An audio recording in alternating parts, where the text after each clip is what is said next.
Welcome to the Confidence Igniter podcast. I'm your host, Tamiko Green, and today we're diving into a topic that is at the heart of building true, unshakable confidence: mental health. How often do we stop to consider the roles that our mind plays in shaping the way we move through life? Consider this. If your mind was the foundation, would it be strong enough to support the life that you dreamed of building? To help us unpack this, I am thrilled to introduce today's guest, Caroline Cotton. Caroline is not only a behavior health therapist, but also a mother of 5 children and a proud grandmother to 5. She holds a BA in psychology and a master's in clinical mental health. With over 7 years of experience in social service, Caroline combines her passion for health and wellness with a deep understanding of mental well-being. Let's welcome her as we explore how cultivating a strong mind leads to confident moves. Let's welcome Caroline to the podcast. Welcome, welcome. Thank you for having me. I'm so excited to be here. I am humbly grateful to be able to be in your presence for one, to be able to take part in this. So I'm excited about this. Thank you so much for having me. You are so welcome, and I am so happy that you were willing to show up. Because, as we know, mental health is something that is in our society. It's here, and is in. I hate to look at it as an issue, but it is something that we have to deal with. You see it in the news, you read about it in the paper, and with you being in the area of mental health that you're in, I'm sure you see it every day.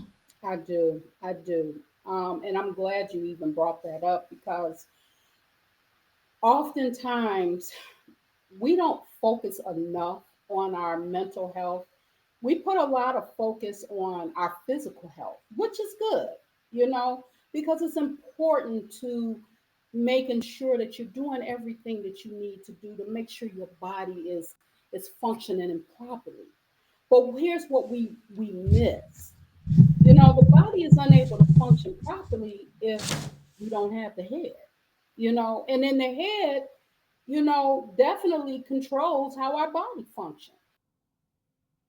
So it is very important that, you know, we should start, that we need to focus more on the mental health because it does. It plays a vital role in how we navigate our lives, what we do in life, just even in the workplace, even at home, times and how our mental health is impacted in many ways that we don't even pay close attention to until there's a breakdown. There's a Yes. need to now I need to focus on because now there's something happening in my body because it's now stemming from your head.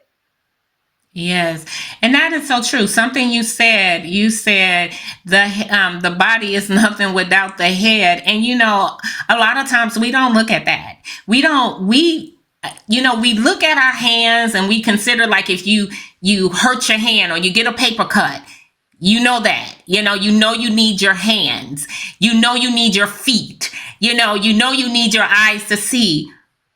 But have we ever considered the important role our minds play?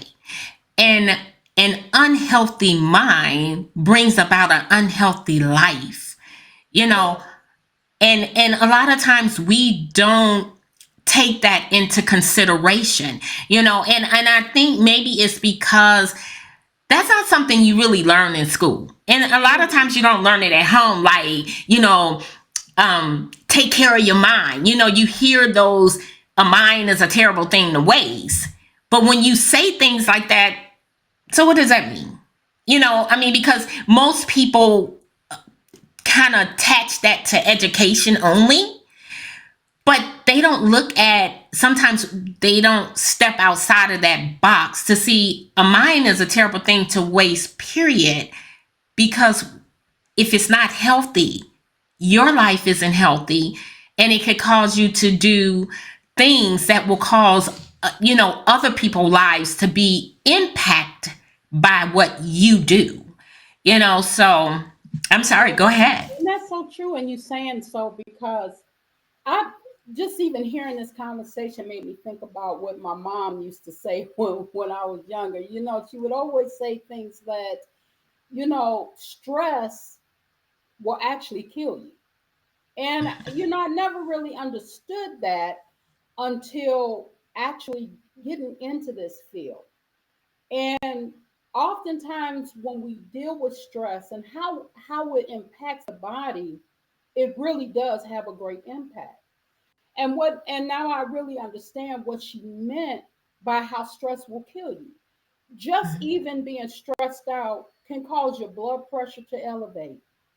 It could cause if you deal with diabetes, can cause your A1Cs to elevate.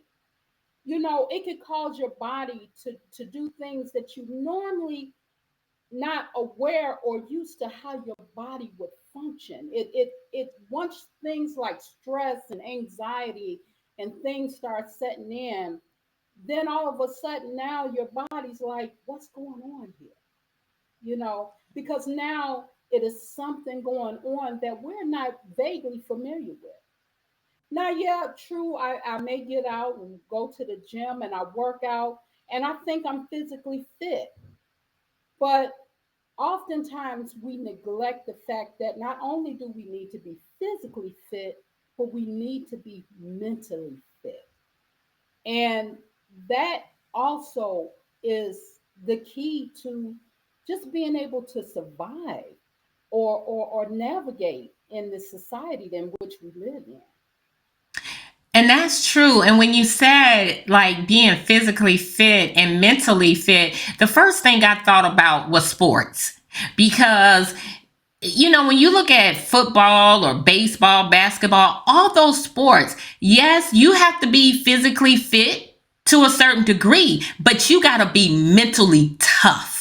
You have to have such a strong mindset. And I oftentimes wonder why they don't like teach mental toughness in school. You have to go all the way to college or get on, or even if you on a high school basketball team or a high school football team before you're taught mental toughness. And I just feel like if that was made a class, mental toughness in school, because that's what prepares athletes. That's how they're able to go out on the field and play a game and win it.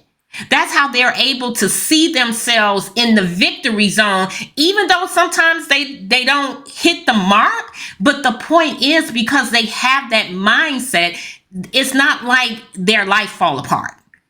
And a lot of times when we're not mentally sound, the smallest thing can tip you off. The smallest thing can have you to do things that you wouldn't unnormally do, but then you find yourself doing these different things. And I think that was another reason why I just felt like it was just so important to have this conversation about having that sound mind, because that's part of your confidence. You can't have confidence if you're not mentally stable, you know. That's true. And it's it's something that oftentimes we do take for granted, the mental health. And let me share just even from my story, because it's good that you brought up the fact that we need that level of confidence. So just even thinking about my own life story and my own journey, you know, coming up as in my teenage years, I used to struggle with panic attacks. I didn't Okay. understand what that was. I had no clue. I just knew that all of a sudden it just come out of nowhere, and I never knew why or what was the reason. All I knew, there was a moment where my body started going through these changes where I couldn't breathe and my heart was beating really fast, and it was very frightening. But then also coming up, I realized that when it come down to that level of confidence, I used to also be shy. And speaking of confidence, it took me to go through various challenges to get through my life to realize that I had to develop, in order to achieve the things that I wanted to achieve, I had to learn how to develop that confidence. And how did I do that? Through others, learning from others and the things and their journeys and the things that they found themselves going through, that oftentimes we didn't realize that these are things that impact our mental health, because all we see is this is something that's a part of life. And true, and that is true. It is a part of life. But where is your confidence? It stems from, it's here, it's the emotions that we have, how it impacts how we think. And then it goes not only how it dictates, manage how we think, but it also dictates those emotions that leads to those behaviors. And oftentimes, what my professors used to call that, and even psychiatrists call that CBT. You know, that's your conscience controlling your behavior, that dictates the things that you do, your thought process, how you think about yourself, how you feel about yourself. So it took those that I encountered in my life, such as when I went out for my first job, being shy. I learned very early on that I had, and I really appreciate her, this employer. I stood before her doing a job interview, and literally I could not look her in the face. But the fact that I was shy, that was my confidence. I had low self esteem. Now, today, realizing that is a form of societal mental health. These are things that impact your mental health. The fact that my esteem was so low that I was unable to look her in the face, but it took her letting me know that, just schooling me and helping me to understand that, I know you want this job, but when you come into a place, you have to exercise a level of confidence.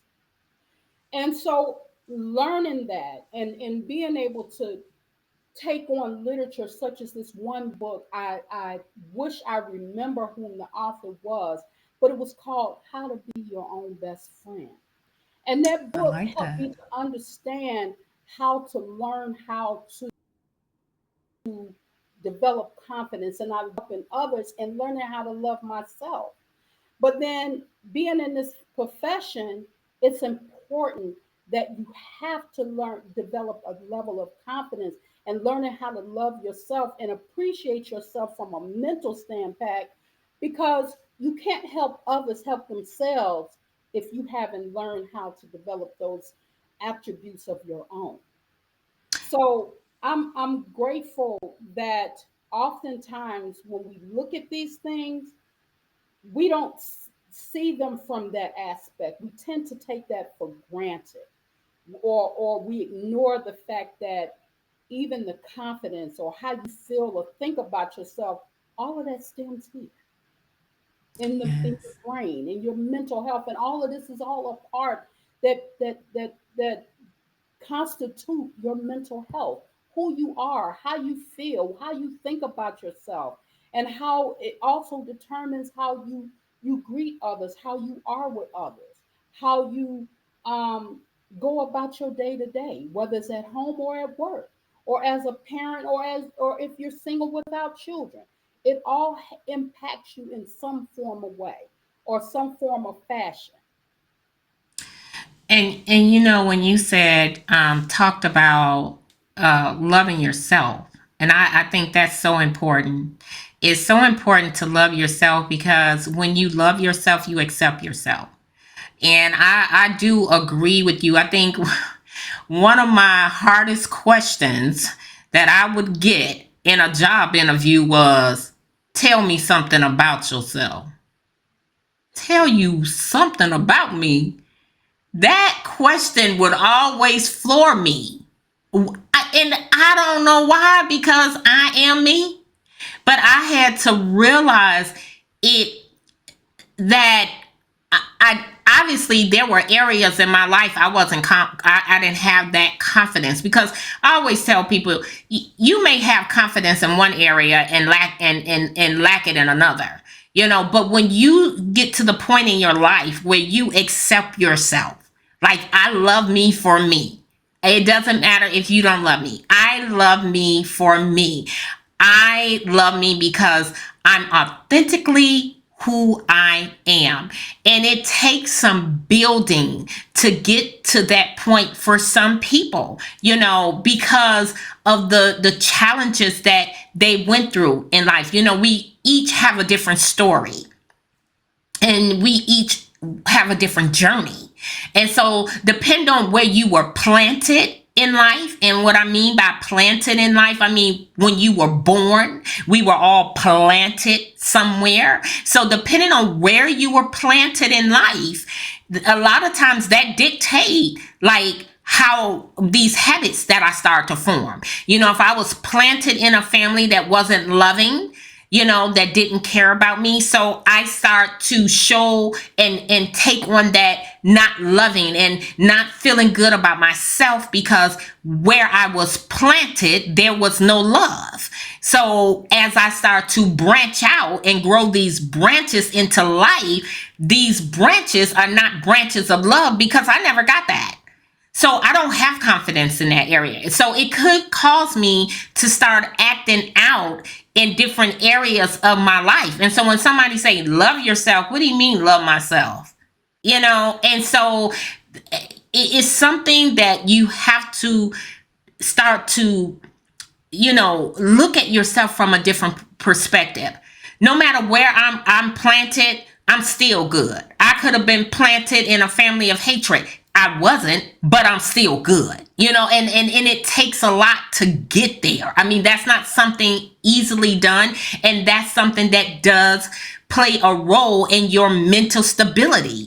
And so, to me, if, we teach a lot in school, but I think if we had a class that is being taught in school, once again, about mental toughness, about loving yourself, I think the world would be a different place, because people would look to, they will recognize that I can't put my confidence in you, because you're going to let me down, because you can't even put your confidence sometimes in yourself, because you're human. You're going to let yourself down. So you have to find something higher, a higher entity, whether you call it God, the universe, whatever, but something that's more stable and doesn't change.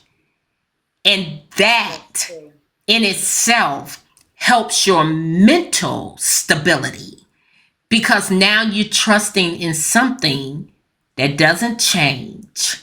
It's always what it said is. And so that confidence that you start to build in it starts to uplift you, and it uplifts your mental capacity, because I believe that everyone that walks on the planet Earth is here for a reason. And unless we are mentally sound or stable, sometimes it's hard to be able to operate in the capacity that you were born to operate in. But I do have a question for you. Can you, and I know you probably touched on it a little bit, but can you discuss a little bit more, like, the impact of societal expectations on our mental health and our self-confidence, and how can individuals be able to navigate these pressures? And granted, I will put the disclaimer out there. I know that you're not a doctor, so this is just basically what, your suggestions of what you believe. So just need the audience to know that she's not a doctor. So that disclaimer out there. But how can the individuals be able to navigate that pressure? Because I know there's a lot of pressure out there. And it is. Um, for me, one of the things that I, from my own personal standpoint, I believe that being able to establish some form of balance. And when I say being able to establish some form of balance, meaning being able to establish what we need, because we're all different. We're all different. Whether what may works for me may or may not work for the next person. But being able to establish some form of balance and discipline in your life, in your daily life, and then being able to stick to that particular balance and meaning. For example, like for me, in my daily life, my day starts out with at 5 o'clock, it starts at 5 a.m. in the morning. And to make sure that I'm in a good place because of the people that I know that I'm gonna see. Because I never know who it is I'm gonna see or who it is I'm gonna meet until I see them or until I meet them. But one of the things that I try to do to establish some form of balance in my life is I start my morning out with prayer and getting into my word. My getting into my word and praying gives me a sense of hope, a sense of confidence, a sense of sureness, and the fact of being able to rely on God to giving me answers to be able to help me to be empathetic to those that I meet in my daily life. um, Being in the position that I'm in can be very taxing and very um, can play a big role on my own personal mental health for the fact that, like I said, I never know whom I'm gonna meet or dealing with people that comes in with different type of um, illnesses or issues that they may deal with. And with that, I have to be able to make sure that I'm in a good place.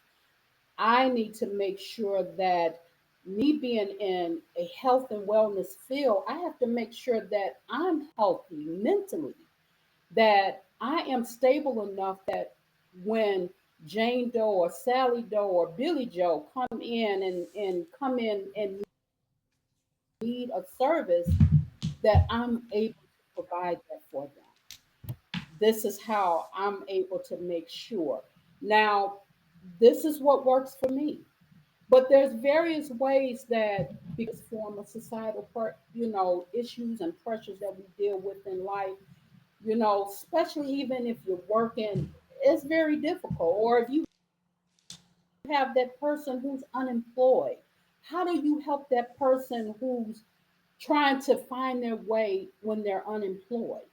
You know, some of the things that I used to suggest with when I would help different clients, especially when I would go into the homes and meet with them, being able to start a journal or to come up with a plan for your day to day. Because sometimes if we're not organized in what we're doing, that in itself can be very confusing for anyone. I know for myself, it's hard for me to think straight when there's things in disarray for me. But in helping an individual to be able to navigate through that and being able to help them to come up with a plan or an objective. How can I go about achieving this plan?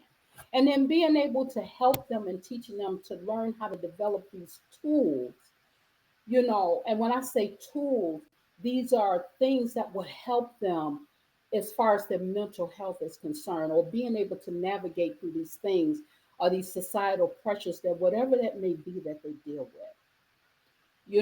And not only that, but helping them to learn how to be accountable. You know, I can help you, to I can teach or give you the skills or help you learn how to develop the skills to get there. But now the rest is up to you, is wanting and having a desire to want to hold yourself accountable. And how do you do that? Is practice, being able to put in daily, or figuring out what you feel is best for you. So once you able to establish what's best for you, being able to put that in practice on a day-to-day basis, and being able to be true to yourself, your true authentic self. And oftentimes that's where we miss, we forget, or we miss that part of learning how to be true to ourselves. Because either way it go, each and every day that we have, we're going to always be impacted by societal pressures. you know I Each and every day, just even with this election, even with dealing with um people who socially isolate, who, when I say socially isolate, these are people that are often loners, trying to figure out and find their way, or maybe the person who's now an empty nester. Now I'm by myself. What can I do? And being able to put things in place for you. How can we help you to find ways to become more active, or to come out of that shell where you're able to be more social, so that you can be able to enjoy your life, that life that you once had before, that it's achievable. You can do those things again. Or just even for a person, like I said, is dealing with low income, being able to help them learn how to give them resources, finding ways to help them be able to overcome, and let them know that your your social status, your social economic, is doesn't mean that's the end all be all, because there is a better way, a better future. Just because it doesn't happen right then and there doesn't mean it won't happen, because it will. But you have to be patient and willing to trust, and develop the confidence to know that it's possible, It's and it is. possible. I like that. I like that. There's a couple of things that I want to mention before we kind of wind down the show here. Is that you said an empty cup? You can't pour from an empty cup. You gotta practice. Practice, practice, practice, practice. And you got to establish something that works for you. People can tell you, but until you establish something that works for you, and once again, I think it is so important what you said, is being able to pour from a full cup, Yes. because an empty cup has nothing in it but space, but it also have opportunity to pour something in it.